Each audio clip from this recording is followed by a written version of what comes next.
Committee on Homeland Security, Subcommittee on Counterterrorism, and Intelligence will come to order. Without objection, the subcommittee may recess at any point. The purpose of this hearing is to examine, unfortunately, the growing threat of anti-Semitism within the United States, particularly as it relates to the circumstances surrounding the killing of Israeli embassy staff in Washington, D.C., as well as assessing the current counterterrorism measures in addressing the threat of anti-Semitic violence targeting Jewish Americans and foreign diplomats on U.S. soil. I now recognize myself for an opening statement. I want to thank my colleagues, I want to thank our witnesses, and all who have joined us for today's important hearing on a deeply troubling and persistent issue, one that strikes at the very core of our national values.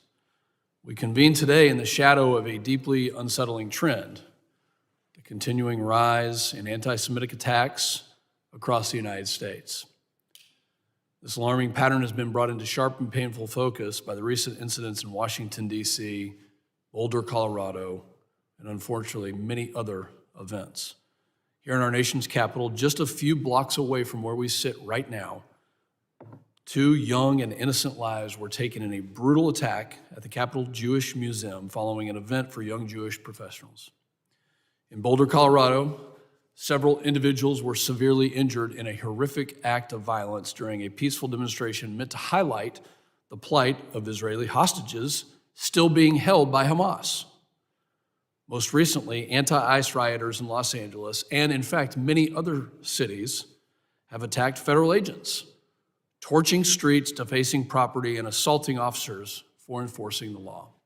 An attack on our very core of law and order that is related to the subject that we are talking about today.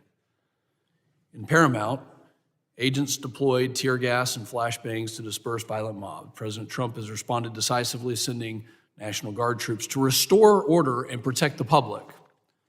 Instead of standing with law enforcement to protect communities, Governor Newsom dismissed the deployment, downplaying violence altogether. And this reckless refusal to acknowledge the severity of the crisis undermines public safety and sends a message that lawlessness will be tolerated in certain places throughout our country.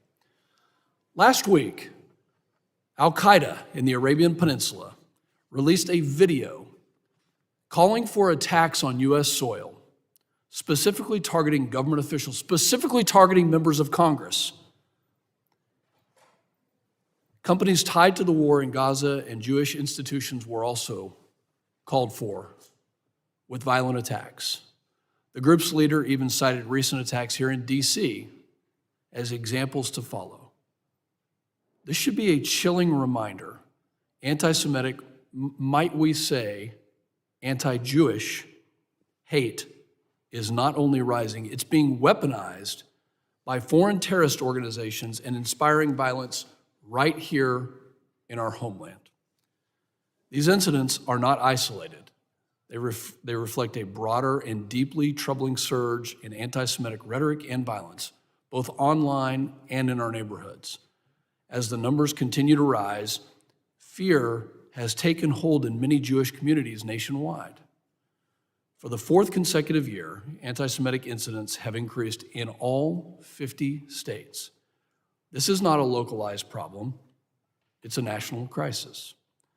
We cannot talk about national security without addressing the policies that allowed this environment to take root. When President Trump took office in January, we quickly saw the truth. What we had been told for 4 years, that our hands were tied by current laws, was a lie. We didn't need more legislation. We needed leadership that was willing to secure the border and enforce laws that were already in existence. And while this new leadership led to historic lows in illegal border crossings, the danger we now face comes not from those trying to get in, but from those that are already here. For 4 years, the Biden administration opened the floodgates, allowing millions to pour across our border unchecked. Among them are individuals who now exploit weak immigration enforcement and thrive in a system that refuses to apply existing laws in certain communities, laws that were meant to protect us from exactly this kind of hate and violence. Last year, right here on this committee, I confronted Secretary Alejandro Mayorkas about these very dangers.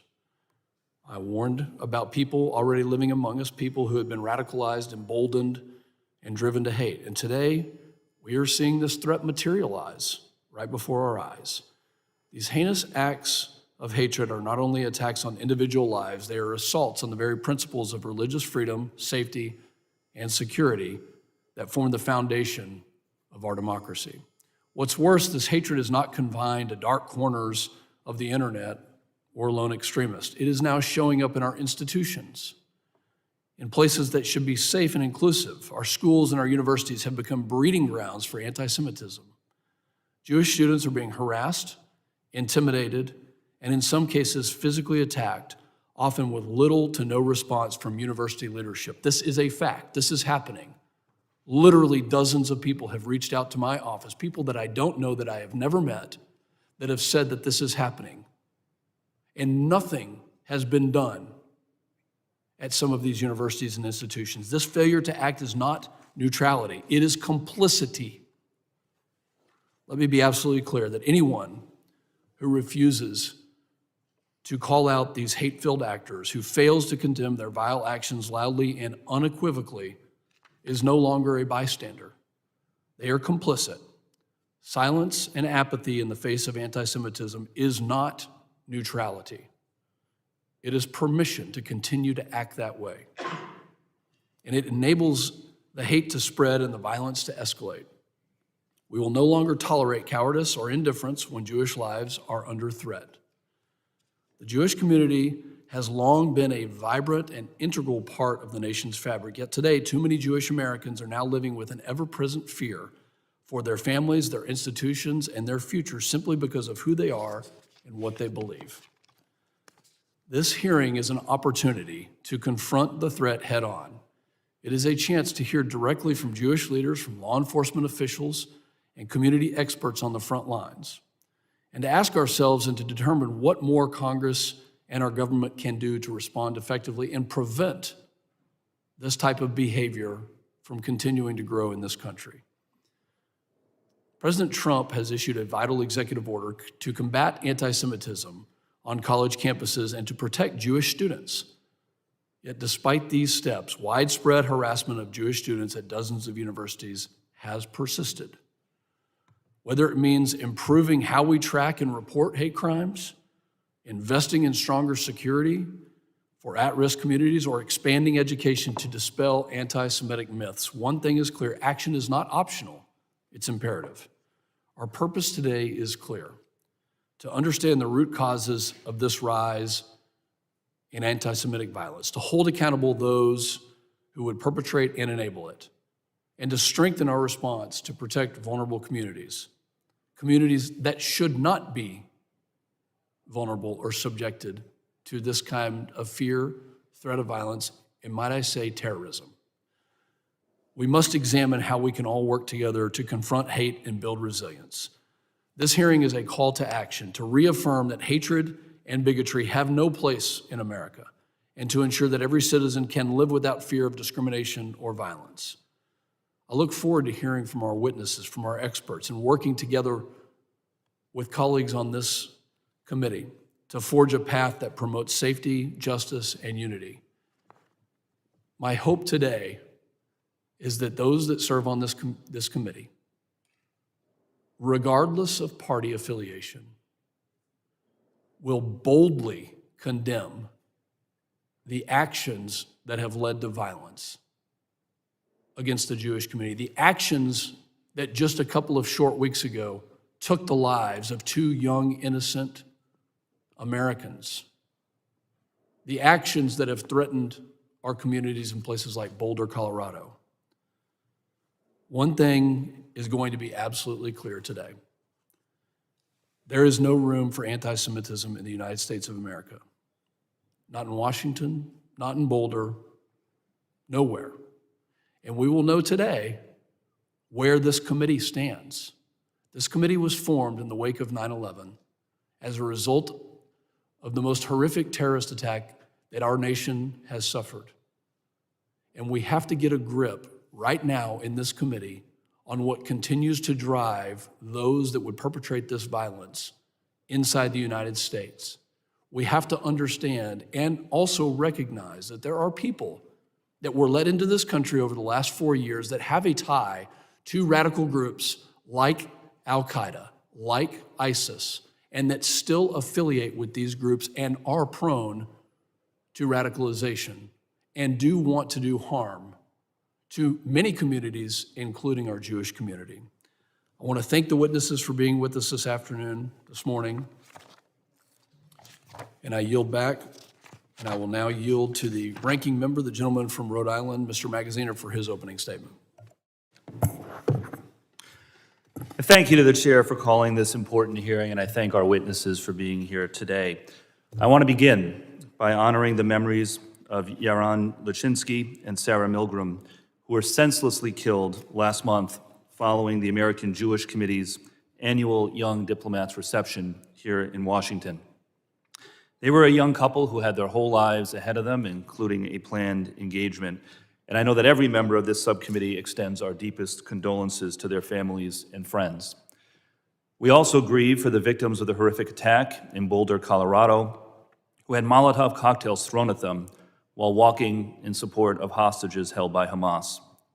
Both of these incidents were anti-Semitic terrorism, and we must clearly call them out for what they are. We must condemn them.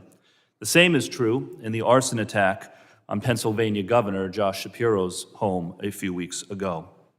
According to the Anti-Defamation League, in 2024, there were nearly 10,000 reported anti-Semitic incidents across the United States, a 5% increase from 2023 and the highest number on record since the ADL began tracking anti-Semitic incidents 46 years ago. Anti-Semitism exists throughout our society. It can be found on the left, on the right, in the middle, and it must be called out everywhere. But while it is true that Jews in America face the threat of anti-Semitic violence throughout our country, it is also true that the Jewish people have friends and supporters throughout our country. In the year 1790, President George Washington visited the Touro Synagogue in my home state, in Newport, Rhode Island, and prayed with the local Jewish congregation to demonstrate his wish that America would be a country welcoming of all faiths, and specifically the Jewish faith. Now, this is personal for me as well. As the son of a Jewish father and a Catholic mother, I have family who were driven out of their home countries due to anti-Semitic violence. I have experienced personally, as have other members of my family, anti-Semitic harassment here in the United States. It is a daily fact of life, unfortunately. And I am concerned about our government's ability to counter the rise of anti-Semitic violence. I want to make sure that our government is doing everything that it can to stamp this out and to keep people safe. That is why I am concerned that President Trump has fired staff across the federal government who were tasked with investigating cases of violent anti-Semitism and other forms of hate, including over 100 employees at the DHS Office for Civil Rights and Civil Liberties, tasked with investigating and stamping out violent anti-Semitism and other domestic violent extremism.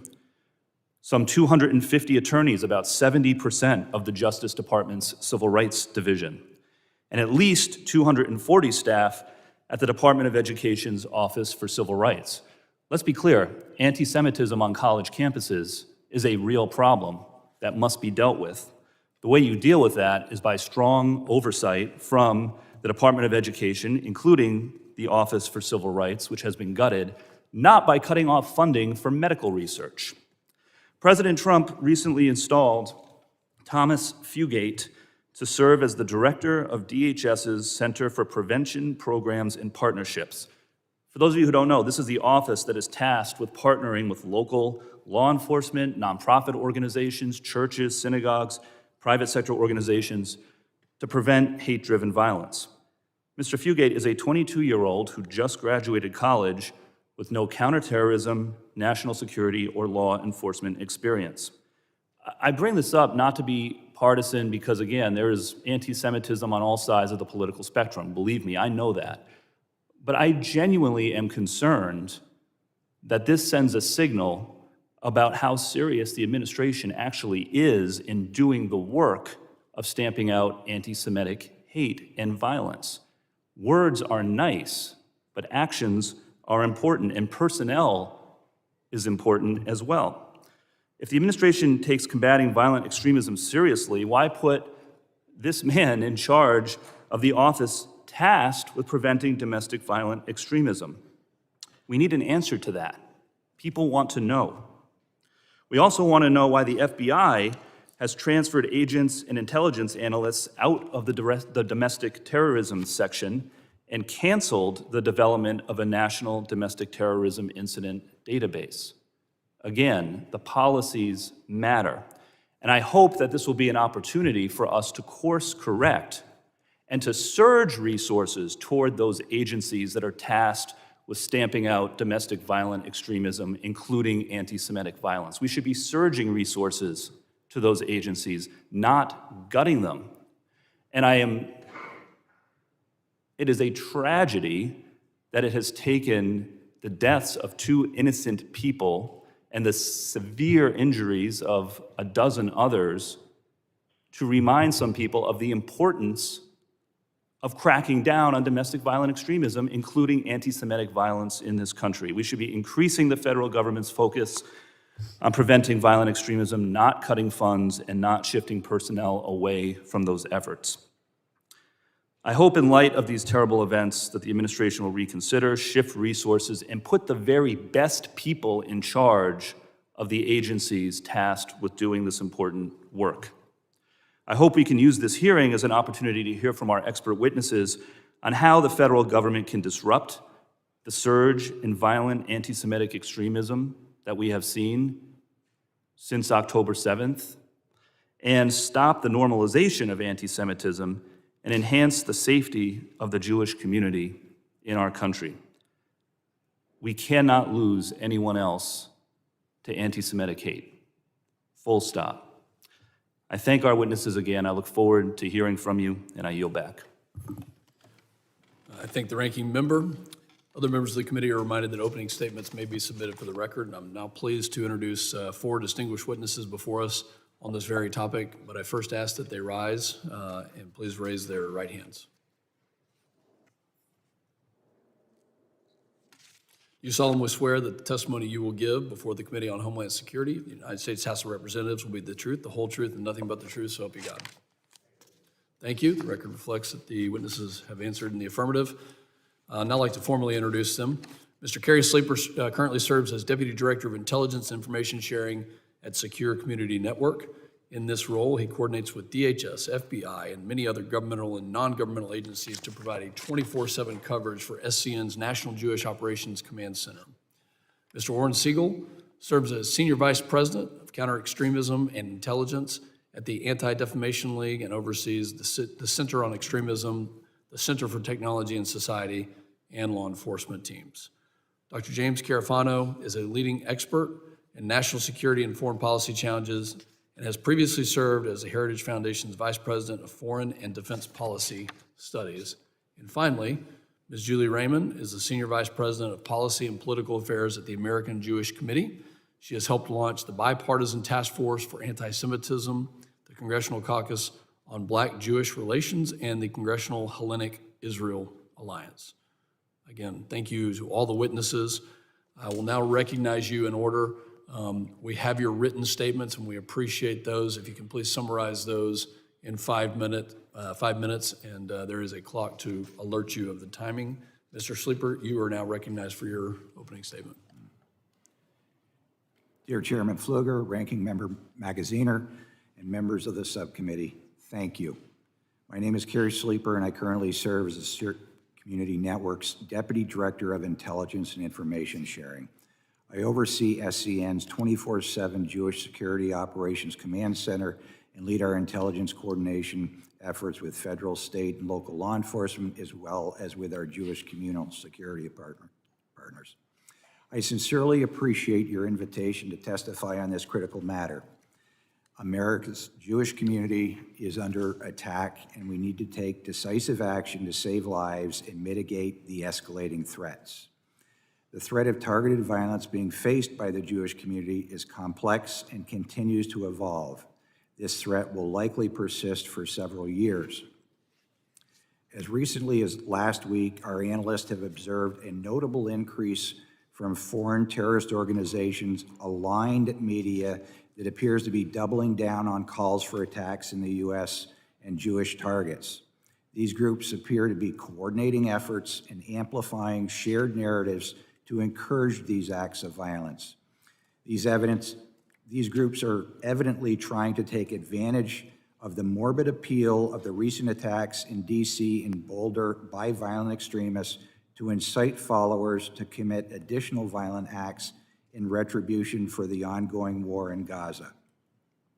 These violent trends are fueled by a persistent ecosystem of anti-Israeli networks operating in the U.S. and online.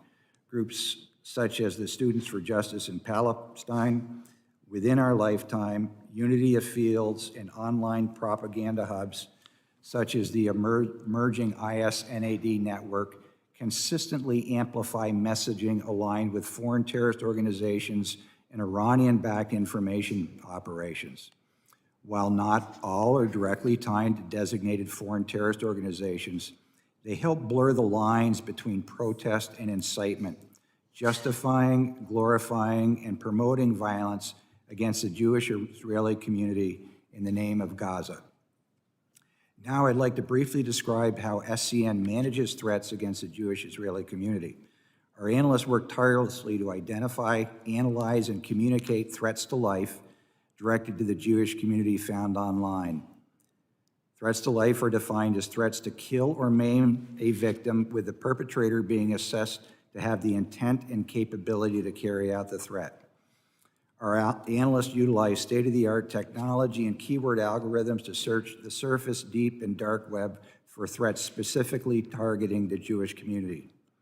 Last year, our analysts identified approximately 500 threats to life that they shared with the FBI's National Threat Operations Center. This year, SCN is on track to surpass 700 threats to life, a 40% increase, reflecting both the rising threat environment and the operational demand placed on our analysts and infrastructure. Even these efforts illustrate only a portion of the threats facing the Jewish community. Following the 21st May shooting outside the Capitol Jewish Museum in D.C., SCN analysts identified approximately 6,000 violent threats targeting the Jewish community posted on social media in just a one-week period of time. SCN has issued strategic warnings for over a year that the war in Gaza would have serious domestic implications, including a surge in anti-Israeli, anti-Jewish, and anti-Semitic attacks, many of which have now materialized as our analysts had warned. Our analysts assessed that as the conflict continued, Jewish and Israeli communities in the U.S. would face elevated threats from pro-Palestinian or anti-Israeli violent extremists. Over the past 20 months, every analytic brief SCN has produced has warned of this rising threat, exasperated by online incitement from Iranian-linked groups and designated foreign terrorist organizations, including Hamas, Hezbollah, Al-Qaeda, and ISIS, which have promoted and justified violence against Jewish civilians globally under the banner of retaliation for Israel's military action in Gaza. If our adversaries are coordinating their actions, so must we. We are long overdue for a national strategy to specifically combat targeted violence against the Jewish community. To date, our community's front line for defense against these acts have been nonprofit organizations like the one you see in front of you, including Jewish communal security organizations. And while we have done a remarkable job in identifying threats and to protect our communities, facilities, and people, we need to recognize that we have nonprofits operating on donations who are defending against foreign terrorist organizations and incitement and extremist groups who are constantly pounding the drumbeat of kill the Jews. Today's threat to the Jewish community requires a clearly defined national strategy that identifies and leverages resources from federal, state, and local governments, as well as Jewish communal security organizations and groups like you see in front of it today. We have seen numerous instances of groups adversarial to the Jewish community posting planned documents on how to attack our community. It's time we had a plan to protect our community. I would respectfully suggest that this committee, with your focus on intelligence and counterterrorism and your demonstrated interest in protecting the Jewish-Israeli community, would well be positioned to drive the development of a national strategy. Finally, this is the appropriate forum to thank the FBI, fusion centers, and our state and local law enforcement partners across the nation for their unwavering support and constant vigilance in protecting the Jewish community in these perilous times. Thank you. Thank you, Mr. Sleeper. I now recognize Mr. Segal for his opening statement. Chairman Pfluger, Ranking Member Magaziner, distinguished members of the subcommittee, thank you for the opportunity to testify today. My name is Oren Segal, and I serve as Senior Vice President of Counter-Extremism and Intelligence at ADL. My team works to track, expose, and disrupt extremism, anti-Semitism, and hate every single day across the ideological spectrum, online, and on the ground. I'm here today because the Jewish community in this country is not just facing elevated threat, but one of the most diverse and complex threat landscapes in recent memory. We have experienced a surge in violent anti-Semitic attacks, included calculated, mission-driven violence. In the past 12 months, ADL has documented 9 terror plots or attacks in the US motivated by anti-Semitism, more than the previous 4 years and a half combined. 3 weeks ago, a young couple was murdered outside the Capitol Jewish Museum here in Washington, D.C. The suspect, who reportedly shouted "Free Palestine" after the attack, posted a manifesto rejecting nonviolence. 10 days ago in Boulder, an attacker also shouted "Free Palestine" at a peaceful vigil while attempting to burn his victims alive with Molotov cocktails and a flamethrower. My team also uncovered videos posted on Telegram recorded by the suspect in Boulder before the attack, in which he declared that God is greater than the Zionists, greater than America. And 2 months ago, Pennsylvania Governor Josh Shapiro's home was targeted by a firebomb on the night of his Passover Seder. Each one of these horrific incidents was an attack on the entire Jewish community.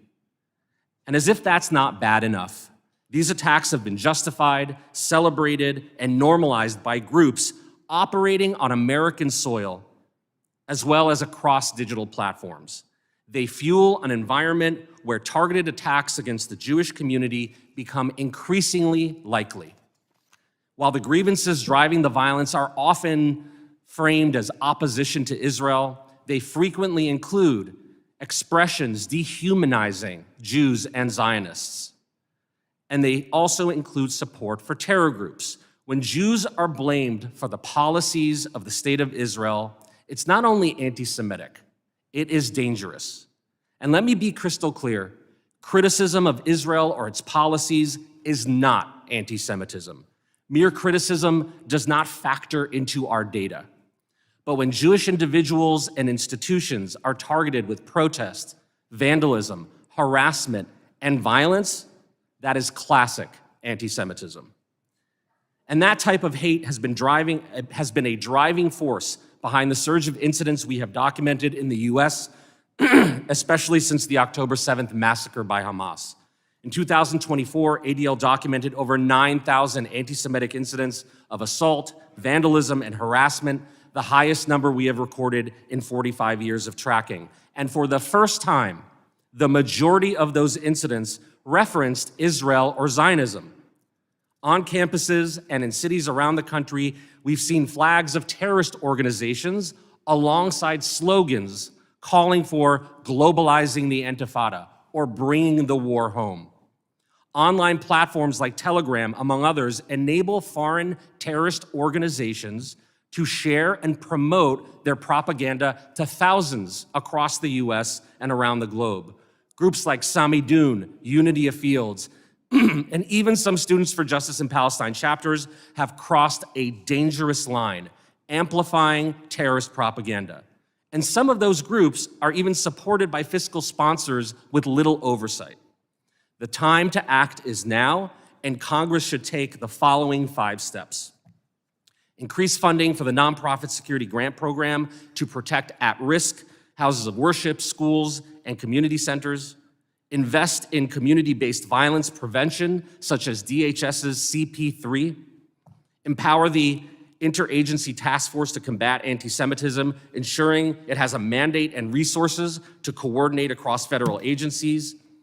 Pass the Anti-Semitism Awareness Act and the Holocaust Education and Anti-Semitism Lessons Act to strengthen the accountability in our education system. And finally, address hate on our digital platforms by enforcing transparency and cracking down on violations of material support laws. Despite years of warnings and mounting data, anti-Semitism and the violence that it animates continues to be dismissed, minimized, and politicized. Too many families are asking the ADL, is it safe to be Jewish in public? And while Jewish communities are strong and resilient, they cannot be expected to bear this burden alone. We need leaders to condemn anti-Semitism without hesitation. The federal government has the tools and the responsibility to act. Thank you, and I look forward to your questions. Thank you, Mr. Segal. The chair now recognizes Dr. Carafano for his opening statement. Thank you. I want to thank the committee for addressing this vital issue. And I have a statement for the record, which I will super briefly summarize, and it starts with a really big confession. I sadly have many, many decades of experience in the national security, homeland security, and counterterrorism space to draw on. And so when I was asked for this hearing, I just started with one very simple question. So from that perspective of what's worked and hasn't worked over decades, and if your goal is to reduce the threats of terrorism in the United States and enhance public safety, what are the single most important things you could possibly do?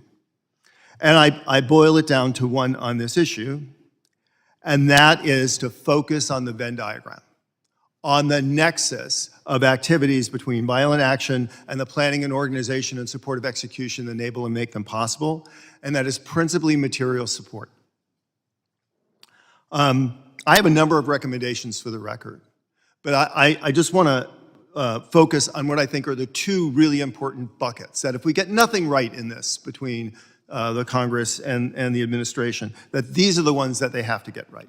And the first one is you have to put maximum effort into the investigatory actions of material support and related criminal activity like RICO crimes and organized support for public violence at the federal, state, and local level. And the real sweet spot is connecting the 3 of those together to maximize the benefits of each of them.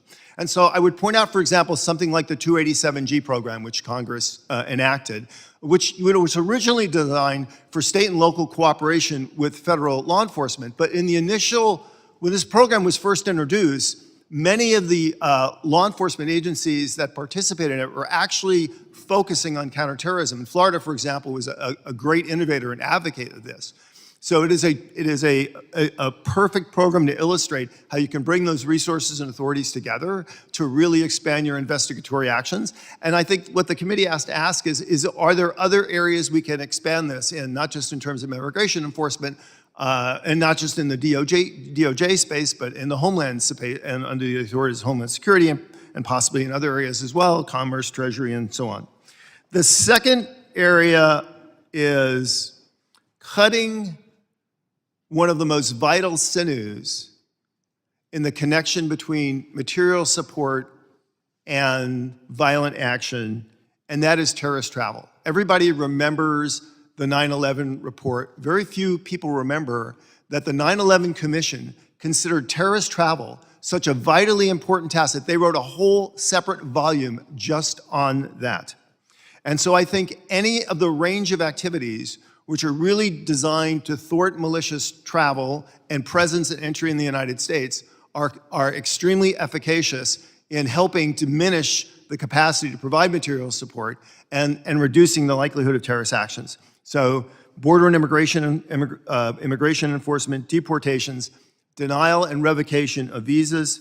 I think all of these are absolutely critical support for this. And I just want to end by thanking the committee for having this hearing and taking this mission on, because truly you are doing God's work. Thank you. Thank you, Dr. Carafano. The chair now recognizes Ms. Rayman for her opening statement.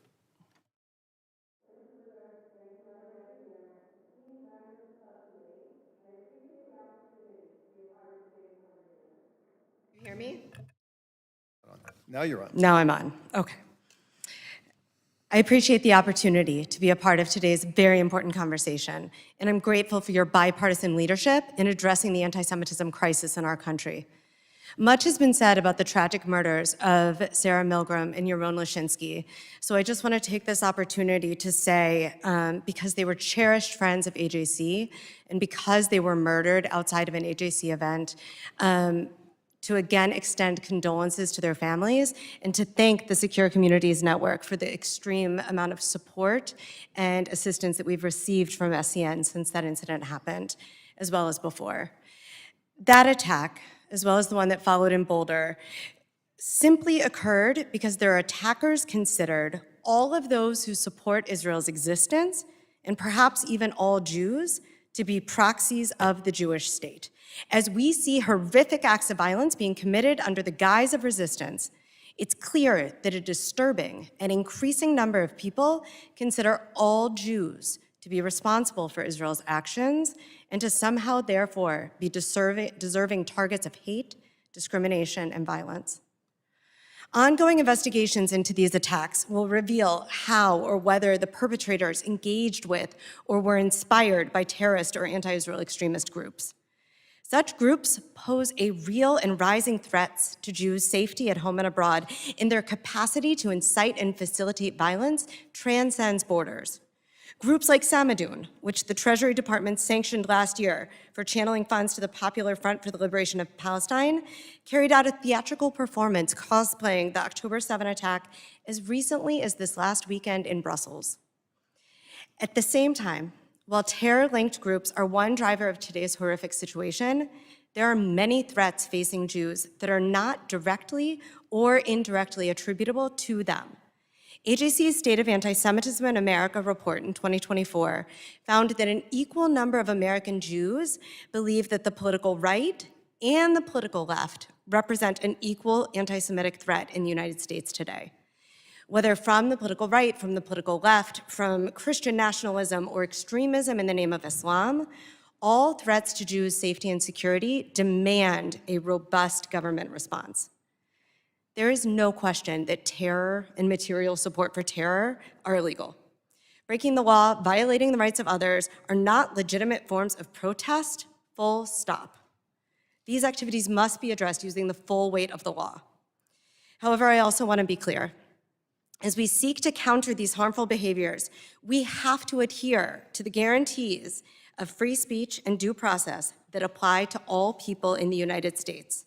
While anti-Semitic and anti-Israel rhetoric and violent anti-Semitic attacks pose extremely serious challenges, they must be addressed with different approaches. Speech, no matter how offensive, is protected. Suppressing it doesn't just violate our American values and responsibilities, it allows those who are advocating hate to be cast as victims. Your leadership in this is vital. Public leaders on both sides of the aisle have an obligation to respond promptly and strongly. Ambiguity is unacceptable. The message must always be that nothing, absolutely nothing, including events in the Middle East, can justify anti-Semitism.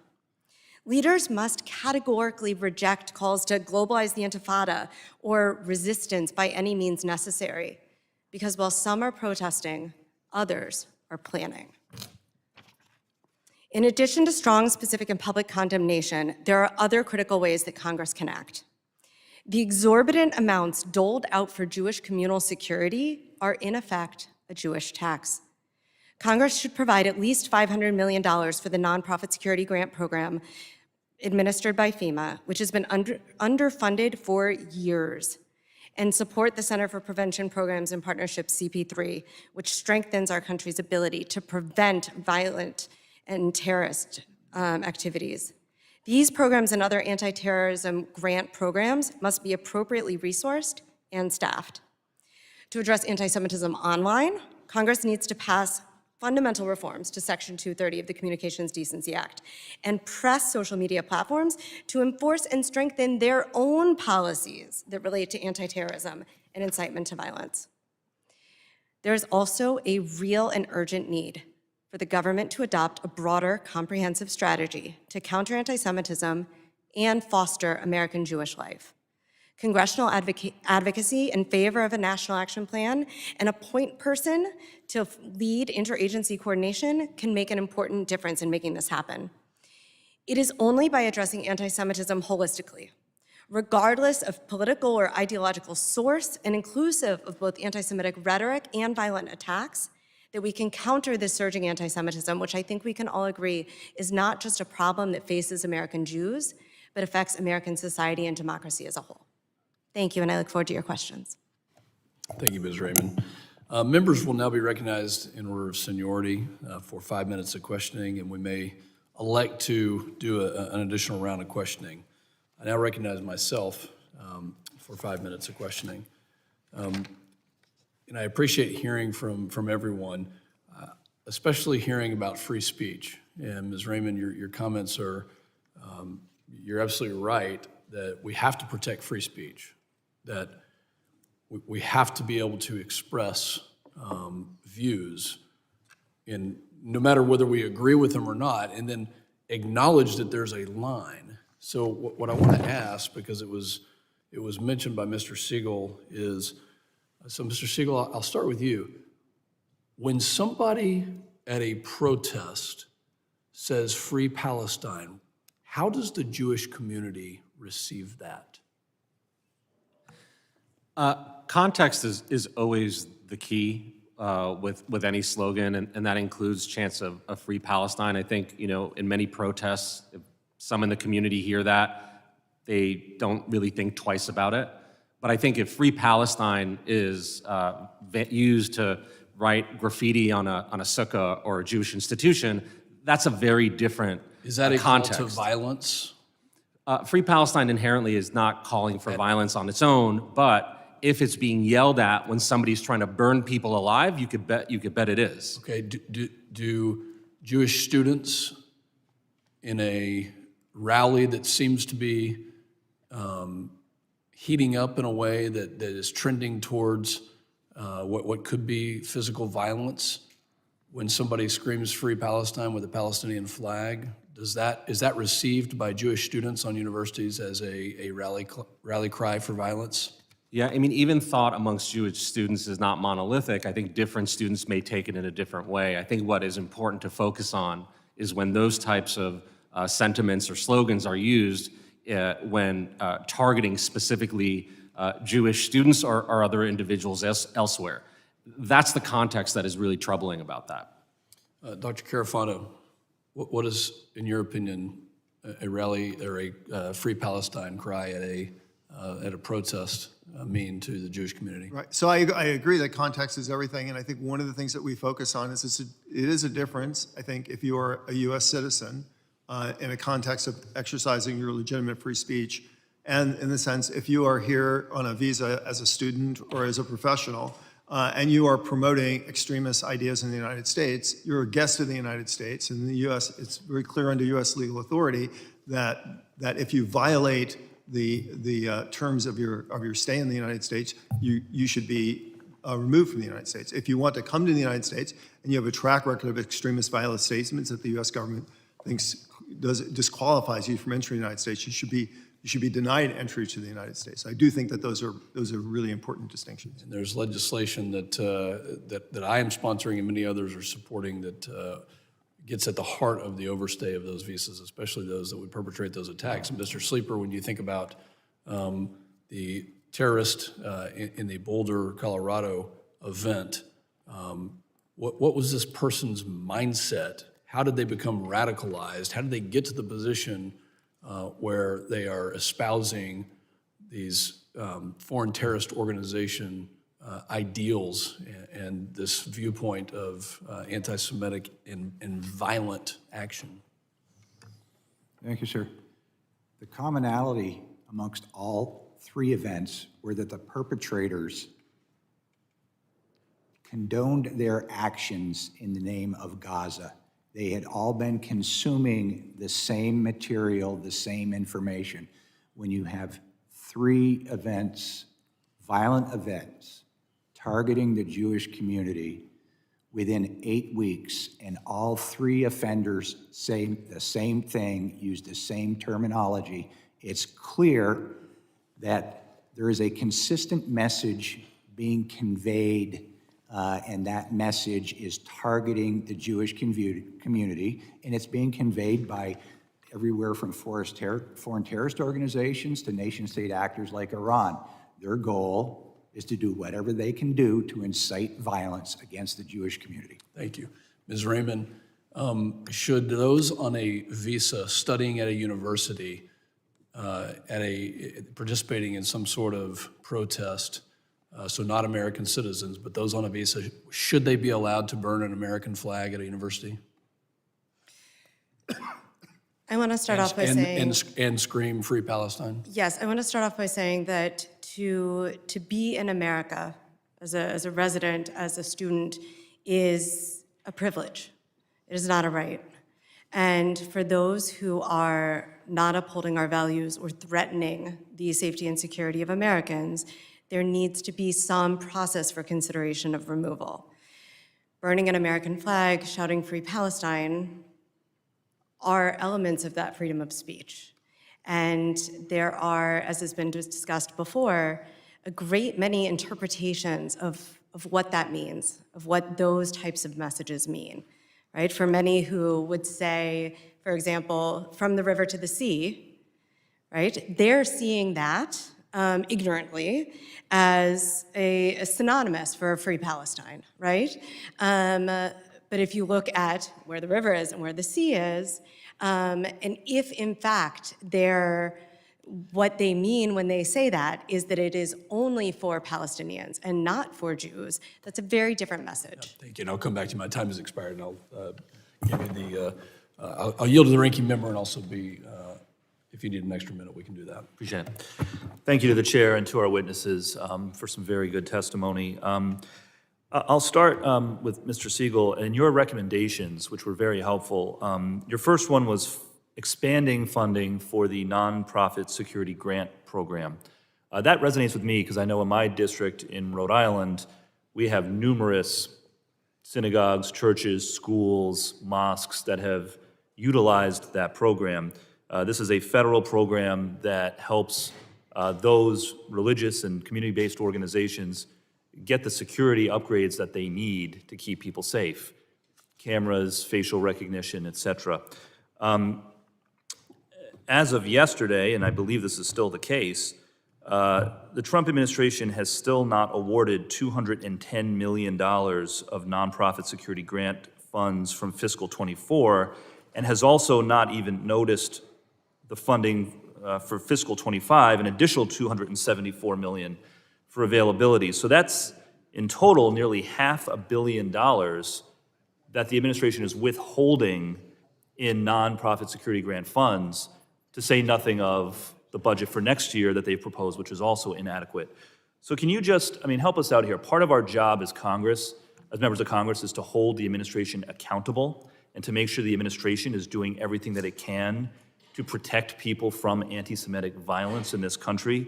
Can you just speak some more about the importance of releasing these grant funds right away and why the administration needs to act immediately on it? Yeah, thank you for the question. Attending an event at a Jewish museum or marching or walking peacefully to show solidarity with hostages, or walking to class, or even just walking down the street in Brooklyn should not be an act of courage. But that's where we are. Yeah. And so the community is feeling vulnerable. This is a crisis moment, and we need to rely on our leaders and the government to help protect communities when they are at most risk. And I think that's what we hope people will understand, and that these dollars are going to go not for superfluous issues, but to protect people so that they don't have to be courageous just to be publicly Jewish. That's very well said. Thank you. And I'll just say again, I mean, I genuinely appreciate that the administration has stated that cracking down on anti-Semitism is a priority. It should be. But the actions need to follow the words. And a very basic action is to release the nearly $500 million that Congress has already appropriated for the nonprofit security grant program so that lives can be saved. Your second recommendation had to do with the CP3 program. Again, for people at home who may not be familiar, can you explain what that is and why it's important? Yeah, the Center for Prevention Programs and Partnerships at DHS, the idea there is that it would help prevent mass casualty attacks and extremism, not just respond to it afterwards. And my sense is that based on some of the work that was done there, they helped save lives. You know, anti-Semitism is the lifeblood of many extremist movements, both domestically and globally. And so if we can push back against the narratives that we know animate people to violence at the earliest stages, the community will be safer. And that's what CP3 has the potential to do. It's about preventing people from becoming radicalized, especially young, impressionable people. And if I could, just again, I mentioned this earlier, but this, again, is the agency that President Trump has appointed this individual to lead. Mr. Fugate, a 22-year-old who just graduated from college earlier this year with no law enforcement experience, no national security experience, no intelligence experience. So I think what a lot of us are wondering is why? Why, like, there are plenty of qualified people out there. Is this the best we can do? I think there are some who are speculating that it's because the administration intends to shut down the CP3 program entirely, and Mr. Fugate is there as a placeholder while it's wound down. It's from what I understand, there's been significant firings and layoffs at CP3, which would support that theory. But the answer is we don't know. Now, if this is some whiz kid who is qualified somehow to lead this important office, then I think we at least ought to get him in here to ask him some questions about what his vision and his plans are. And you know, with the extra minute that the chair was kind enough to grant me, I'll just ask any of our witnesses, does anyone feel comfortable having an individual with Mr. Fugate's profile and experience leading an office like CP3, given the charged environment that we're in right now? Yeah, look, I'd just like to say that if you look at the entire federal architecture in the 4 years that got us here, I think it was an abysmal failure.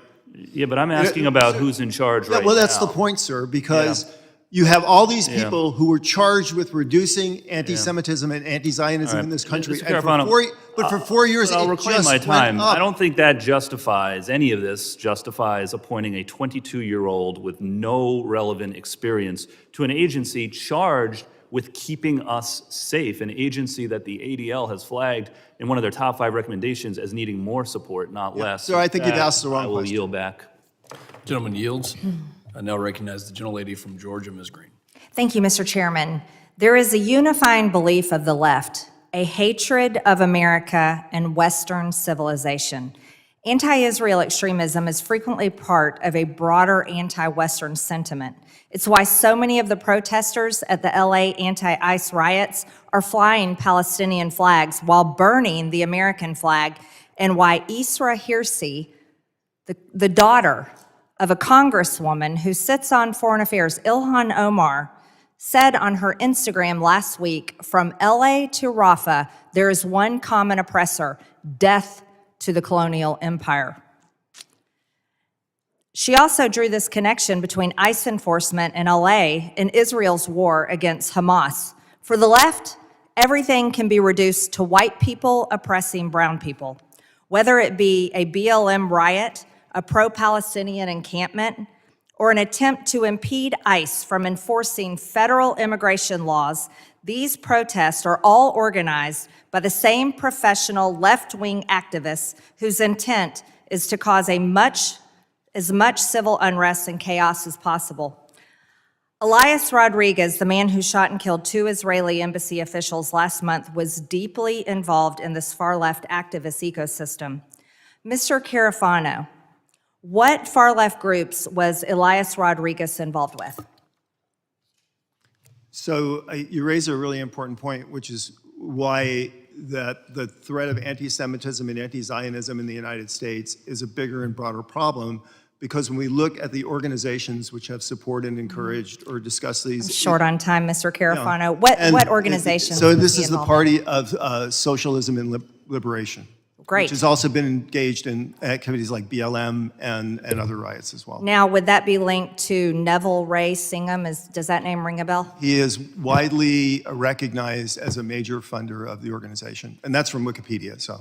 Right. And just to go further on who Neville Ray Singham is, he's the son of a Sri Lankan immigrant and Cuban immigrant. But in 1974, he was investigated by the FBI for his ties to groups engaged against the United States interest. He was a member of a Maoist group. He's also said to be nearly a billionaire and gives his money frequently to left-wing organizations.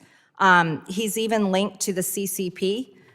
He currently lives and works in Shanghai. He shares office space with a Chinese propaganda firm focused on presenting a positive image of China to the global South.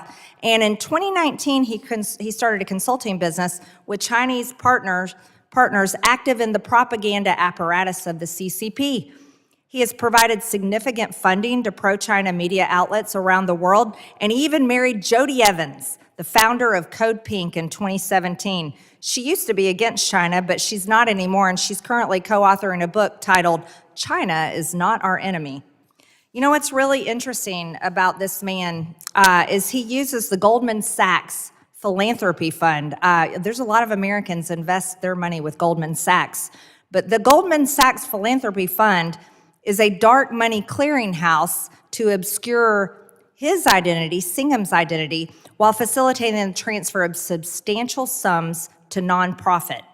Things like the People's Forum, which received over $20 million from Singham through the Goldman Sachs Philanthropy Fund, organized anti-Israel protests across the country and was heavily involved in the protests at Columbia and the takeover of Hamilton Mall. Singham also funds $20 million through the Goldman Sachs Philanthropy Group to the Justice and Education Fund, which provides money to pro-China media outlets around the world. And, just as you mentioned, the Party of Socialism and Liberation. That's the group that's organizing these lovely events happening in LA that Democrats call mostly peaceful, but the people in LA call fiery, violent, and call a war against America. He also funded, and unbelievably, the pro-Palestinian protests around the country and on campuses, and Elias Rodriguez, the man who killed the 2 young Israeli diplomats. Singham coordinated the anti-ICE LA protest. Again, this picture just can't be shown enough. And they have been coordinating these anti-ICE protests around the world, around the country. And more to come is what the Democrats tell us. Mr. Carafano, one last question. Do you believe China is funding the war against America? There's a lot of activity in the public record that show Chinese money is flowing into as many of these organizations which have been involved in planning and organizing and supporting these activities. Absolutely. Thank you, Mr. Carafano. I yield back, Mr. Chairman. Gentlelady yields. The chair now recognizes the gentleman from New York, Mr. Goldman. Thank you, Mr. Chairman. It's a little rich to be lectured about anti-Semitism from somebody who could not even bring herself to vote yes on a anti-Semitism resolution that was supported by all but 2 members of the House of Representatives. But we are here, I think, for a very important purpose, and I do thank the chairman for raising this issue and calling this hearing. I was disappointed that the partisan accusations that somehow President Biden and his administration are responsible for the rise in anti-Semitism when President Biden issued the first national strategy to counter anti-Semitism, and nonprofit security grants and the funding for them significantly increased during the Biden administration. And now that we've had 3 very serious, violent anti-Semitic incidents the need for those nonprofit security grants is even greater.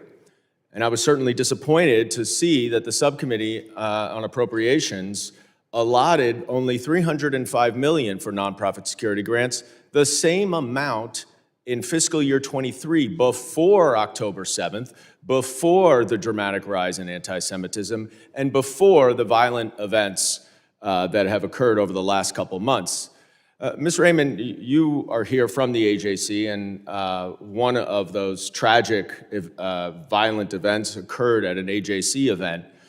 Could you just briefly, and obviously we express our condolences to you and the organization and the Israeli embassy, but can you describe what additional security measures AJC will now need to take after and as a result of the murders of Sarah and Yaron? Thank you so much for the condolences and recognizing AJC's sort of unique place in this horrible anti-Semitic landscape that we're all navigating in this moment. There's, of course, an active investigation into what took place the night of the murder of Sarah and Yaron. So I can't comment too much on that, but I can say that we've been in very deep and many conversations with law enforcement, with the FBI, with the Secure Communities Network about protocols, and have been largely reassured that the existing protocols that AJC has in place for our events are parallel to what Jewish community organizations and advocacy organizations across the board are using, and that we have done everything. I guess the question, if I could just interrupt, is Please. I'm assuming that after this event where there was terrible violence, that you're going to have to increase security. Yes. That will cost money, correct? Yes, yes. And that is true for just about every single Jewish organization, whether it be a synagogue or a nonprofit like AJC. Absolutely, and there becomes a point where questions have to be asked. Do we have a program? Do we go on a trip? Do we engage certain constituencies? Or is the security cost simply too high? Yep, and I think that that's worth noting because last year alone, there were almost $1 billion of applications through the Nonprofit Security Grant Program. Obviously, there was about $450 million, so not all of them could be granted. What you're saying, and what certainly I've been told by many synagogues and Jewish organizations, is now that these extremist anti-Semitic protests that previously had been included intimidation, harassment, some assault, but had not crossed over the line to violence and murder as they now have, are going to have to increase security. And the federal program that provides funding for that security is the Nonprofit Security Grant Program. And if there were $1 billion of applications last year, we can only imagine how much more need there will be this year. And I certainly hope that the chairman, who I know cares very deeply about this issue, will encourage his colleagues on the Appropriations Committee and in leadership of the Republican Party to dramatically increase the $305 million. Many have been calling for at least $500 million, which I have also supported, and I know AJC has supported. And it is absolutely essential for the Jewish community that the nonprofit security grant funding be significantly increased from last year, not decreased. And I'm hoping we can work in a bipartisan way to do that, Mr. Chairman, because I know you do, and many of your colleagues on the other side of the aisle care very much about the Jewish community, and this is essential to the safety and security of the Jewish community.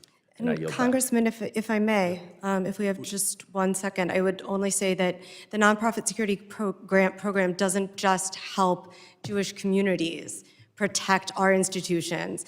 It's for all vulnerable communities. So as we're increasing this amount, we need to make sure also that it's not at the cost or at the jeopardy of other communities. So we need to not only elevate it to meet the needs of the Jewish community, but make sure that all vulnerable communities throughout the United States have the capacity to apply for and receive these important grants. No question about it. Thank you. Gentleman's time has expired. The chair now recognizes the gentleman from Colorado, Mr. Evans. Thank you, Mr. Chairman, Ranking Member, for holding this hearing. Of course, thank you to the witnesses for coming.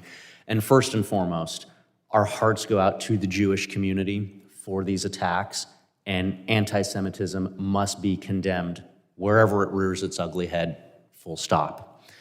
But we have to do more than that. The anti-Semitic terrorist attack that harmed Jewish advocates in Boulder, Colorado on June 1st happened 25 miles away from my house. And as we've talked about, not an isolated incident, but representative of the surge that we've heard about of anti-Semitism in Colorado and across the US. And unfortunately, per data from ADL, 2024 marked the highest number of recorded incidents of anti-Semitism in Colorado's history. We're now 9th in the nation. Anti-Semitism has no home in Colorado or the nation. And again, I'd like to thank the chairman and the ranking member for this hearing so that we can find solutions. I was an Army veteran of the global war on terror. I was a cop for over a decade in the Denver metro area. And so I know that one of the solutions is effective information sharing between federal, state, and local law enforcement agencies. In the case of the Boulder attack, there's several different nodes at which that attack might have been stopped when he was admitted entry into the United States, having previously made many anti-Semitic statements, when he illegally overstayed a visa, when he illegally attempted to purchase a firearm. Or again, the uploading anti-Semitic content to social media in support of extremists. Unfortunately, some of that coordination did not occur, and the attack was planned over the course of a year in our backyard. Mr. Chairman, I'd like to enter into the record and play for the committee just a very short video of some of the statements made by the Boulder perpetrator before he carried out the attack. So ordered.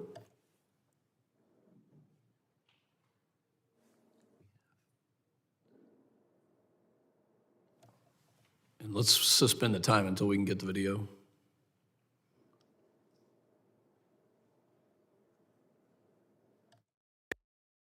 When the video starts, you can resume the time. 35 الله أكبر مما هو دونه فلما نخشى ما دونه ولا نخشى الله لا تنسوا الله أكبر لا تنسوا الله أكبر من كل شيء لا صهاينة ولا أمريكا ولا بريطانيا وفرنسا وألمانيا الله أحق أن نخشاه الله أحق أن نخشاه أمي زوجتي أولادي أخوتي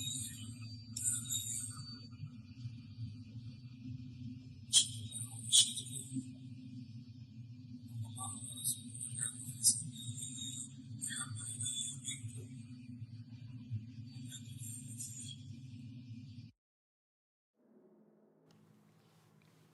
Thank you, Mr. Chairman. First question to Mr. Sleeper. In light of statements like that, overstaying a visa, trying to purchase a firearm, should that have raised some red flags? Yes, knowing what we do regarding individuals who may be inclined to pursue the Jewish community, as a result of their grievances, yes, law enforcement, the intelligence community should be able to focus more acutely to identify issues that are suggesting an individual contemplating mobilization to violence. Thank you. And then last question, I got 1 minute and 12 seconds left. You mentioned in your testimony fusion centers. How can federal policy strengthen the original mission of fusion centers by equipping them with the tools to detect and respond to these anti-Semitic or other terrorist threats? And what does that look like in terms of threat reporting? Thank you. Fusion centers play an absolutely critical role in sharing threat information, timely threat information across our domestic intelligence architecture.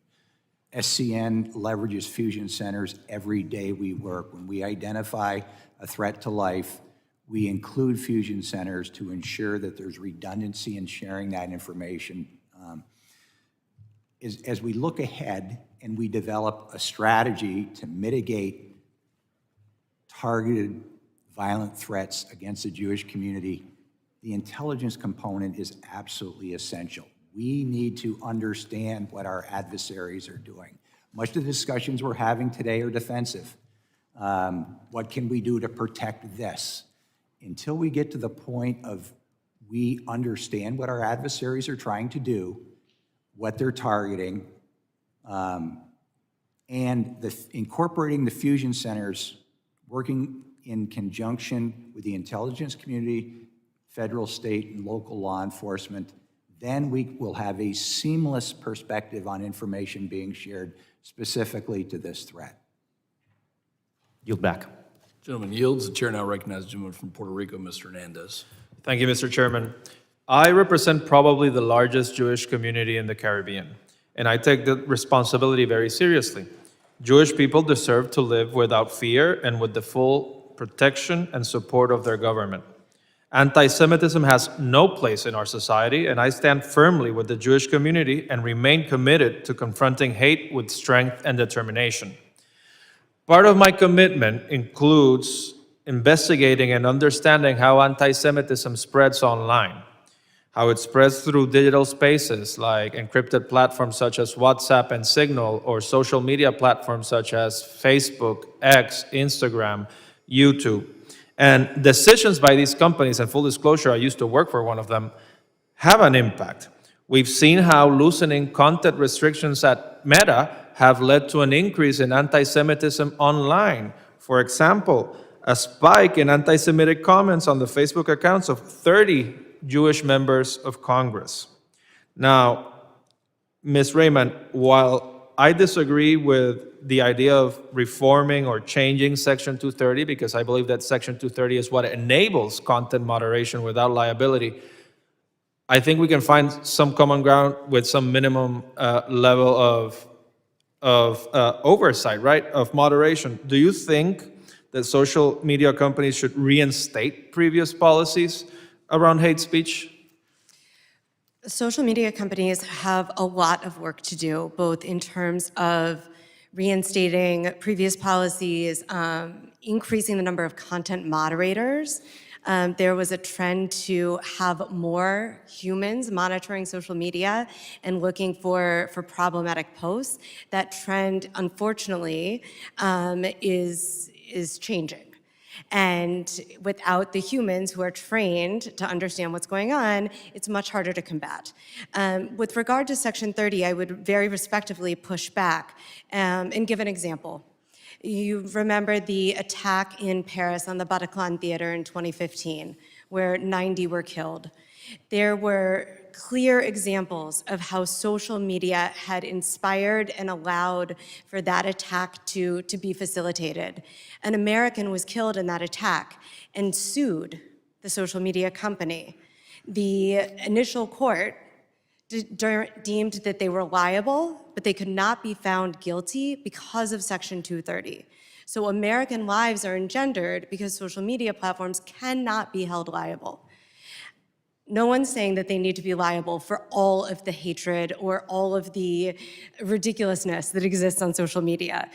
That's what they're built for in a lot of ways. But there need to be some lines. Yeah. And when there's clear and I'm sorry to interrupt because I also have another topic that I want to move on to, but I do agree with the fact that we do need standards around content moderation. And I would be open to legislation at least requiring some auditing of whether those companies are enforcing those standards and their success rates. Yes. But I do think that we need to protect their intermediary liability status because it's crucial to protect freedom of expression and also for the platform's functioning. But naturally, we can continue this debate for eternity. And I agree with your point that online harm can lead to real-world harm, and that's something that we need to guard against. I'd like to switch over to the controversy surrounding Harvard and the limited time I have left. I understand that there is much to be done by universities across the country to ensure that all their students feel safe on campus. But Harvard has implemented several initiatives to ensure that its Jewish and Israeli students feel supported and have a strong sense of belonging. And I disagree with the administration's decision to freeze over $2 billion in critical funding to a university known for groundbreaking research, and using the pretext of failing to address anti-Semitism on its campus is deeply misguided. My question is for Mr. Segal. Given the ADL's partnership with Harvard to develop tools and best practices for combating anti-Semitism, can you share what measurable impact these initiatives have had so far in supporting Jewish and Israeli students on campus? Well, I'll just start by saying, to effectively combat anti-Semitism, we need to safeguard those efforts from political exploitation. I would also say that, banning, foreign students from attending a university or removing their accreditation, that's not going to solve the anti-Semitism problem. And I agree. I think we have to stand strongly against anti-Semitism, but we also have to stand strongly against weaponizing anti-Semitism for political gain. I yield back. The gentleman yields. We will now enter a second round of questioning.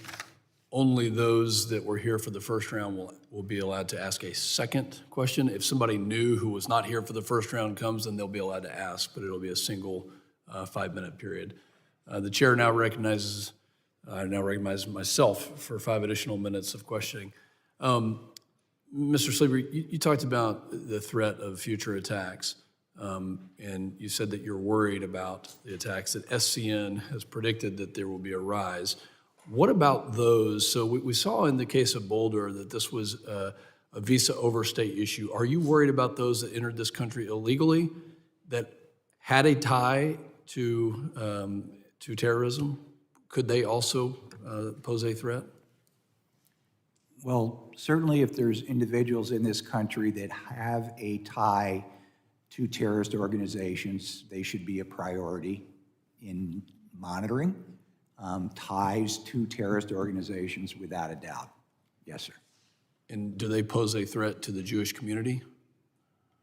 If there's an individual in this country that has a tie to a terrorist organization, we should consider them a threat to the Jewish community. Okay. Yes, Mr. Chairman. Dr. Carafano, when I think about the lawlessness that is happening across our country in many cities, talk to me about are these protesters in some cases being paid to go from city to city to protest, whether it is from the river to the sea mindset or an anti-ICE mindset? Are there common threads that we see in these protests? We do see organizations that have, in the public record, supported activities, including the BLM riots, the anti-Semitic riots that we've seen at universities and other places, and people in California. This is undeniable. Now, the question, as I said in my testimony, the key thing is material support. It's a real crime. It is a red line. Now, I'm not accusing anybody of having conducted material support, but the answer is, where do you look for material support? You look for people who are involved in activities that result in harm to the public, whether it's a terrorist act or a public violence. So when you see communities that fail to take these protests seriously, when they do cross the line of protected speech to an area where it's not protected, violence, threats of violence, and those types of things, is there an incentive in these communities to continue to foment this type of attitude? And is that leading to the growing danger and the growing threat across our country? I think it's a general threat estimate. We could say that a lot of the organized public violence that we've seen in the last half decade is what we would call top-down, right? It's not like the civil rights movement. It's not like people saying, let's block the bridge in Montgomery, Alabama. It's people being organized and sent to the streets.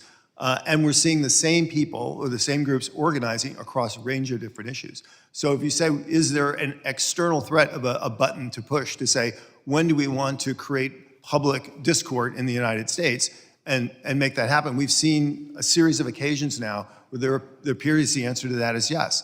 And then, as I said, the real question is, because we're worried about public safety, if that crosses over into material support, now you just don't have somebody that's fomenting public unrest for political motives, for international motives, but you might have people that are actually creating a physical threat to American citizens. Ms. Rayman, you talked about having both sides of the ideological spectrum covered. That doesn't matter that you see it on both sides, but characterize those that are committing these, that are inciting these violent protests right now. What side of the political spectrum are they on? The ones that are screaming from the river to the sea and free Palestine in a way that incites violence and protest? Certainly what's been, I think, most jarring for many in the Jewish community over the past few weeks has been the shift from what we had seen as sort of peaceful but uncomfortable protest to violent protest. There's no question about that. Which side of the political spectrum do they lie on? They're coming from the far left. And according to our survey, I didn't give this statistic before, we ask American Jews, where are you most concerned about the threats? And 33% say the far left, 33% say the far right, 33% say Christian nationalism, and 33% say extremism in the name of Islam. What I want to hone in on right now, though, is these protests have been going on for quite some time, for several years, in fact, and they've become more violent in nature. So do you see that same character in that 33% that you just identified on the far right, in the terms of massive amounts of people in massive protests that go from peaceful to violent? The really tragic part of what we are seeing in anti-Semitism in America today is that we cannot look in only one direction. Right now, it would be very easy to turn all of our attention to the far left, to the anti-Zionist protesters, and say, this is where the threat is coming from now, and ignore every other source of anti-Semitism. We cannot do that. We don't have that luxury. I agree. Thank you. My time has expired. I yield to the ranking member. Thank you. And on that point, I mean, again, I think it is important that we call out anti-Semitism wherever it exists and that we act to prevent violence, whatever the motivation. And, that is certainly true when protests turn violent on the far left. It's also true, for example, in Charlottesville, a mass protest that turned violent, replete with chants of Jews will not replace us, among other inappropriate and incendiary slogans. So we got to call it all out. But one of the dynamics that I find here, and this has not been the case, I want to thank the chairman for a very good conversation and for calling this hearing. I want to thank all of the witnesses for bringing, I think, good, actionable recommendations. But I think one of the things that frustrates some of us, particularly those who are Jewish members of Congress or who, like myself, don't practice but have Jewish heritage, is sometimes, we feel that anti-Semitism is being used to justify whatever the political agenda is that someone is trying to push. When really what we need to be doing right now is listening to the Jewish community in this moment of crisis, and asking the Jewish community in America, what do you need? So in that vein, hearing recommendations from these panelists is very instructive, and I want to make sure that those recommendations are the center of what we take away from this. Recommendations like fully funding the nonprofit security grant program and getting the nearly $500 million that has already been allocated out the door to organizations that need it. Funding and supporting the CP3 program so that we can prevent radicalization before it occurs. That is a recommendation that is actionable, that we in Congress can have influence over, that we need to support. Another recommendation that I noticed in Mr. Segal's testimony had to do with the Office of Civil Rights in the Department of Education. And I think particularly in the higher education conversation right now, that's important. So I'd like to offer you a moment, Mr. Segal, to explain the rationale for that recommendation and why it's important. Yeah, I mean, we need to kind of attack where we are seeing anti-Semitism, and I will say it's not only on college campuses. We're seeing it, throughout our society. We're seeing it online. We're seeing it at the mouths of some of our leaders. But I think, when you think about ways to try to attack this issue before it gets worse, finding ways to deal with it when people are younger and giving them alternatives is going to help prevent future issues of anti-Semitism. Yeah. And I would just like to say, the attacks of tomorrow are being incubated today, whether it's in online spaces, whether it is in people feeling emboldened to harass their Jewish classmates, et cetera. And so the education department being able to focus on Title VI, for example, cases, hopefully will help.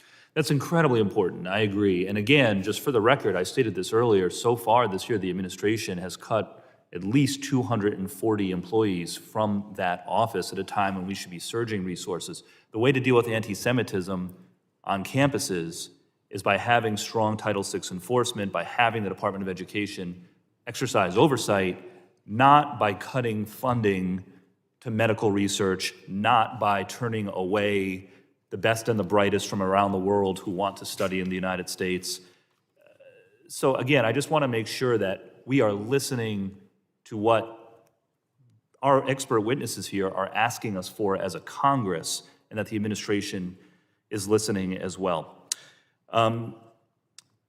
Look, I do retain optimism. I believe that we can get past this period of divisiveness and hate that we're living in, and we can build a brighter and better future, but we need to put the resources in the right places. Support DHS, support law enforcement, support the people who are doing the work of enforcing Title VI, do the actual work, put the funding where it belongs. This is not a time to be pulling back. And yes, going after hate online is absolutely essential. And I'll just end on this. The social media platforms will pretend that they are neutral conduits for speech. But when their algorithms amplify certain kinds of content that promotes violence, content that promotes hate, when their algorithms do that, they are not being neutral. The algorithms are not neutral on those platforms, and therefore they have a responsibility to exercise their power responsibly. If they don't, then Congress has a role to step in. So thank you all again. I yield back. The gentleman yields. Chair now recognizes the gentleman from Colorado, Mr. Evans. Thank you, Chairman. Thank you for the second round of questioning. This was something that had come up in the first round, and what I'll probably do is I'll frame the question, and then we'll go down the line and just hear each of your thoughts on it.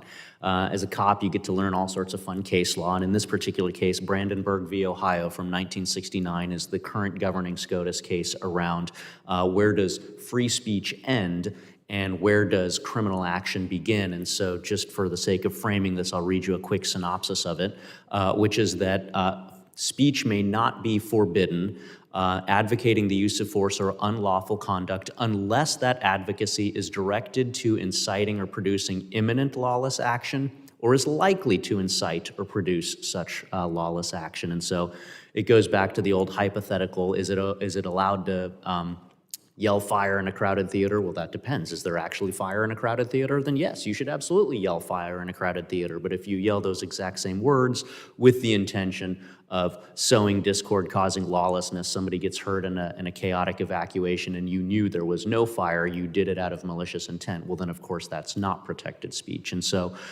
in the case of the discussion that we're having here, I'd just like to go down the line, starting with Mr. Sleeper, and hear your thoughts around some of the slogans that we're hearing. Free Palestine, the river to the sea, and help break down the things that you're looking for that would help to define that line between something protected by free speech or something that is, as it says here in Brandenburg v. Ohio, calling for imminent lawless action or likely to incite that imminent lawless action. We got 3.5 minutes left. Thank you, sir. Our analysts are trained and managed to a privacy policy. We have a very rigorous privacy policy at SCN. We are specifically looking for individuals online who are making violent threats to the Jewish community. Not threats, not comments about the Jewish community, but threats to life. And clearly that meets the exemption policy in the First Amendment. Real threats are an exemption. Attempts to intimidate and create fear are an exemption. So that's exactly what we're doing in the sense of staying true to the Constitution and the First Amendment, but still being effective in identifying individuals Okay. intent upon threatening the Jewish community. Thank you. Mr. Segal? Yeah, I would just say quickly, there are two elements that we look at. One is, there is completely protected speech that can still be very damaging, not because it's immediate, but this is a slow boil. And the more that you dehumanize Jews and Israelis over time, the more that you normalize the type of language that isolates them and encourages people to try to attack them, the more likely it is possible. So it doesn't mean the speech is illegal, but it means we still need to do something about that and find some counteractions. The second part, real quick, online spaces where a lot of these discussions are starting and that animate what we're seeing in the real world include terrorist organizations being able to share their propaganda, their communiques with a whole host of people around the globe. That may be a space, like on Telegram, to interrupt some of the language that we know is not only by foreign terrorist organizations, but actually is animating that violence. So I'd like to find a way, and I would like to work with any leaders here to find a way to drive a wedge in that space.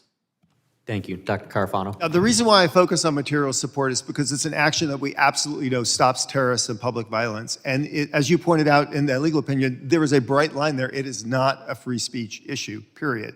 Can I just make a very quick comment on your last question, which was on the information sharing in state and local? Because if a 287G program had been in place in Boulder, Colorado, it is very likely that that perpetrator would have been found and removed from the country. There was only actually, I think, one 287G program. It was in Teller County. It was actually invalidated by the courts because it violated state law. Yeah, it was invalidated by state law directly in 2023 because I debated that state law in the state legislature. Thank you. We got 34 seconds left. Ms. Rayman.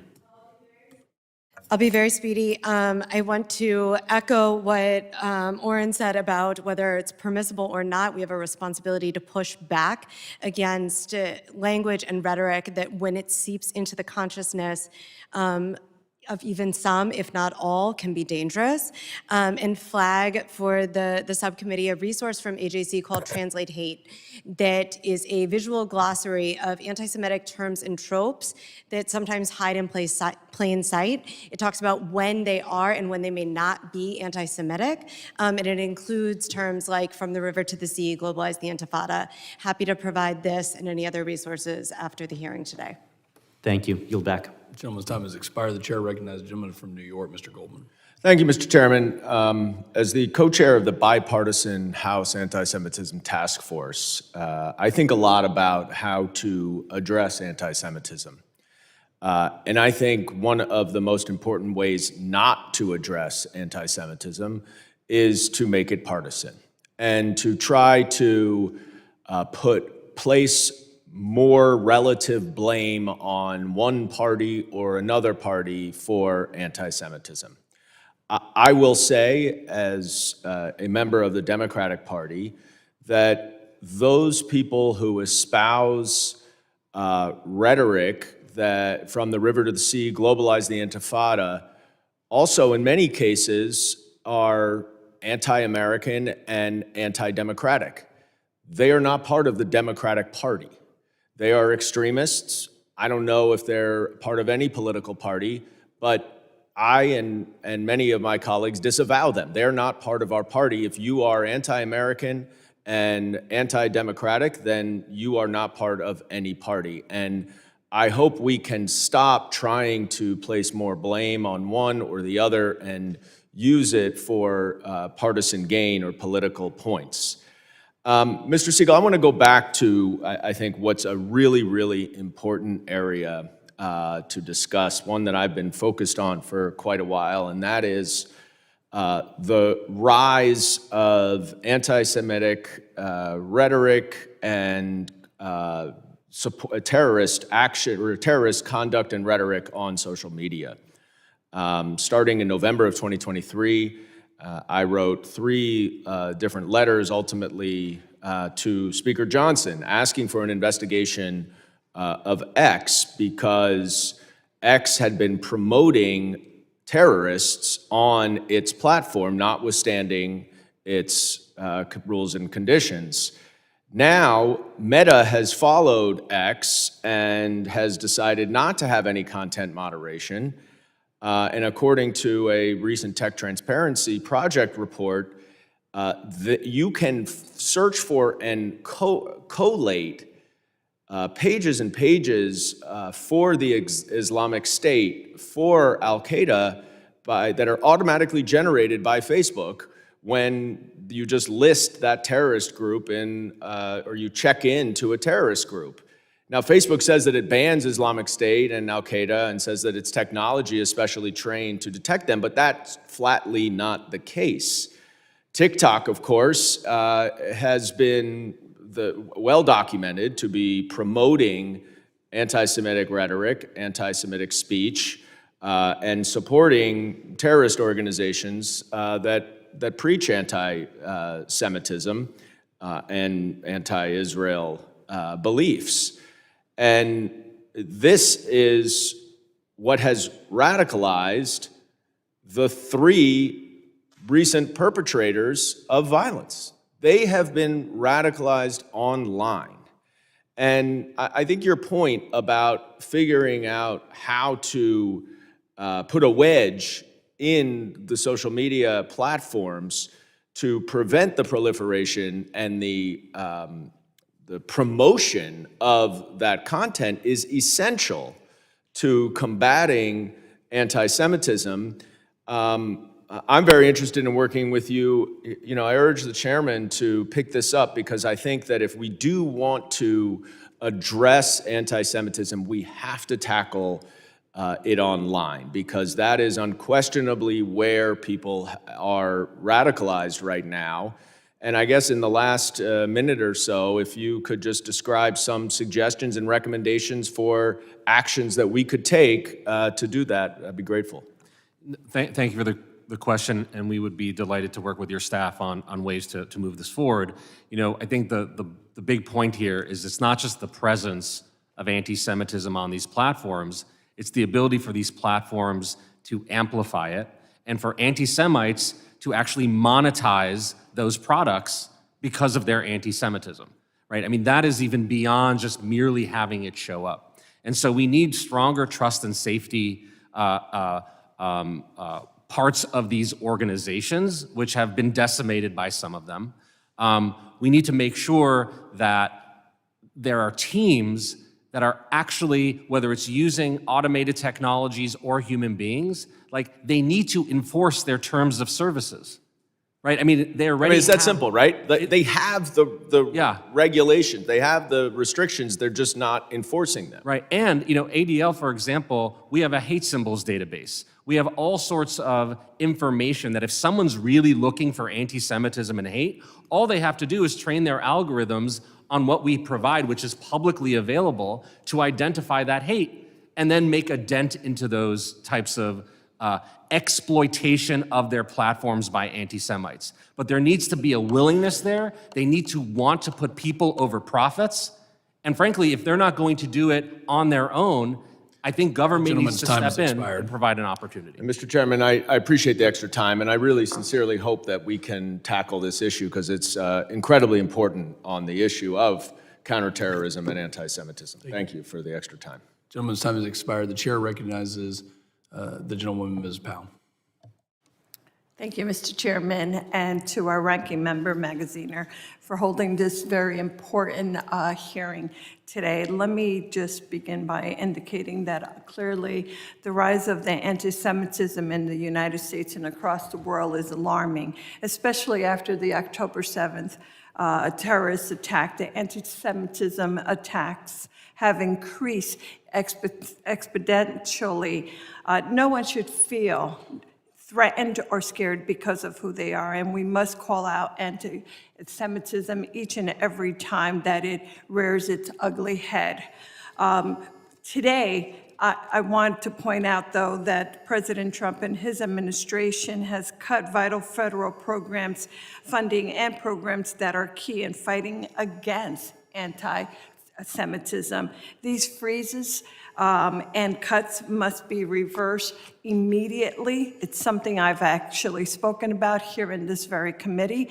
My first question, what I'd like to direct it to Deputy Director Sleeper, let me just make reference to the fact that these non-profit security grants is a critical federal resource that helps organizations at a high risk of terrorism and other extremist attacks improve their physical security and prepare for the myriad threats they face for synagogues, mosques, churches, schools, and community centers. This program is not only is not the only medium to obtain the protections that they need to keep their community safe. Unfortunately, as I pointed out, to date, the administration has not released any notice of funding opportunity for the fiscal year 2025 or conducted its usual public webinar to help potential applicants understand the grant application process. Nearly a month ago, right here in this room, I pressed Secretary Noem on when our communities would receive guidance on this critical funding. Unfortunately, she did not give me an answer, and here we are today, still waiting, by the way. So with that, Deputy Director, how are the delays in receiving the notice of funding opportunities along with the absence of public-facing guidance like the webinar impacting the ability of vulnerable organizations and groups to access resources necessary to protect their communities? Thank you. The nonprofit security grant has and should continue to be an essential component of a comprehensive security strategy to secure Jewish facilities. Well, thank you. We obviously know that, but unfortunately, I just want to stress the fact that that is still ongoing and not released, and that is something that we're all advocating for, but unfortunately, that is still something that has not happened. We also recognize that homegrown, violent extremists and domestic terrorists prey on our Jewish community. This is why our New Jersey Office of Homeland Security identified attacks from these groups as the highest threat to New Jersey.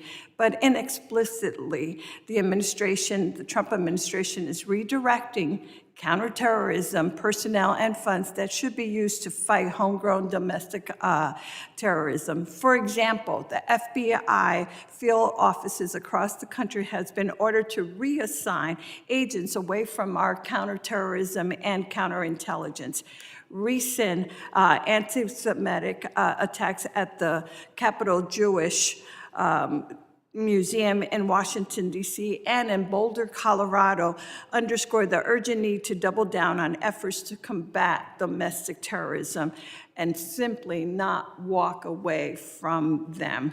So with that said, Mr. Segal, how does redirecting, once again, the federal resources from the homegrown extremists and domestic terrorists affects the safety and security of the Jewish community?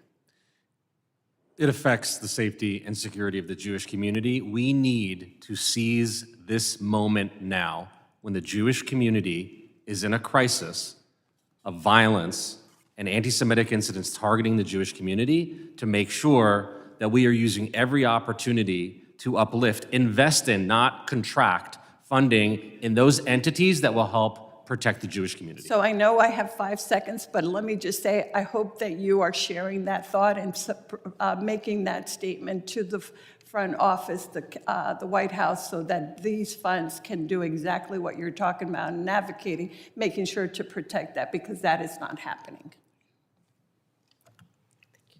I yield back, Mr. Chairman. Thank you so very much. I'm sorry for mispronouncing your name, Mrs. Poe, earlier. I'll now recognize the ranking member for a very brief closing statement, and I'll follow as well. So again, I want to thank the chairman for calling a hearing on this absolutely essential topic. Thank our witnesses for doing an excellent job today and coming, I think, with a very thoughtful and also productive approach to this hearing and giving us some good recommendations that we should absolutely consider and act on.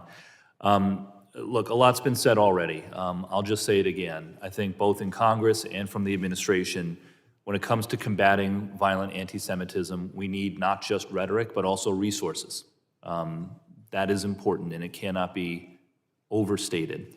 So I'm going to continue to fight for those resources. I hope and I expect that we'll have bipartisan support in that effort, and that we will all continue to find the inspiration to call out anti-Semitic hate wherever it exists, that we will continue to work together to meet this moment that we're in, and combat the culture of hate that unfortunately has taken root across much of our society.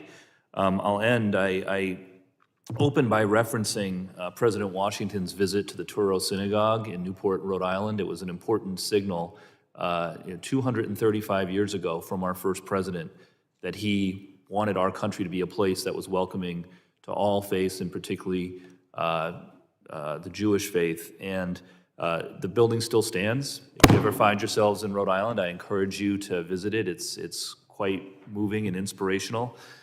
In advance of his visit, he wrote a letter to the congregation that I'll quote from and end from now, and hopefully his words can inspire us as it inspired Americans in his time.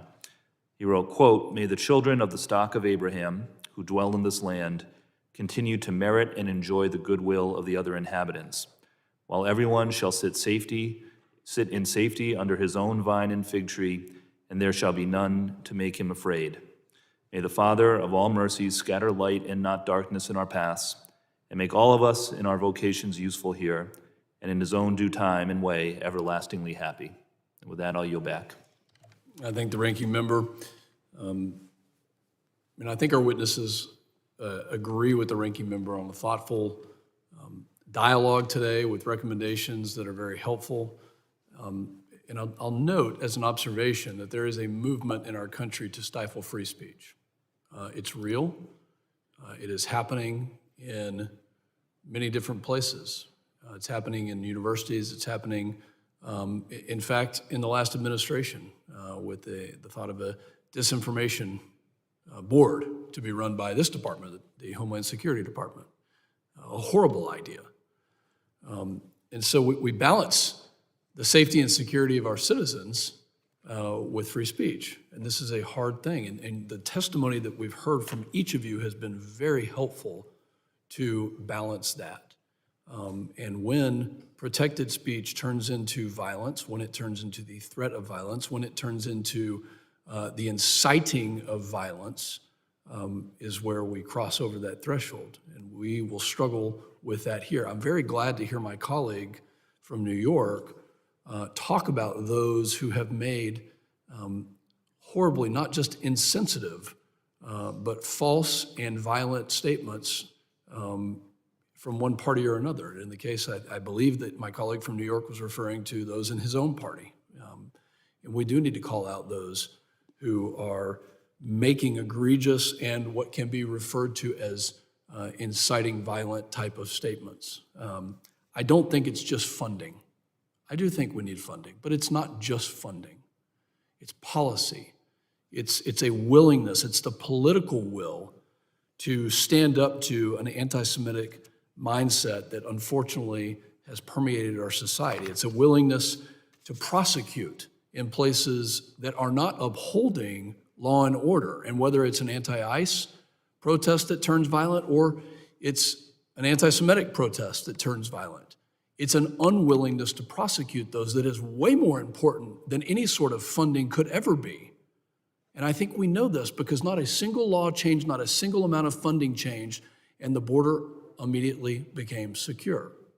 So yes, we will work on funding where we need it. And I agree with the ranking member that where we can put good resources to use, we will.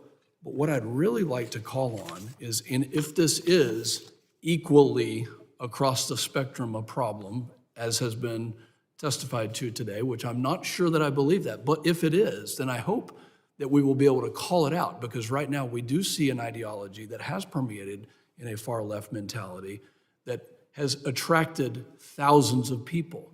And I hope that I can count on the ranking member to call that out. And if and when we find out that there is an ideology that is associated with the other side, that we can do the same. I think the safety and security of the Jewish community has been threatened. I'm glad that we're holding this hearing to figure out some of the facts with more research to be done to understand where legislation can be helpful and what we need to do to take the next steps, because this isn't a bipartisan issue, this is a nonpartisan issue.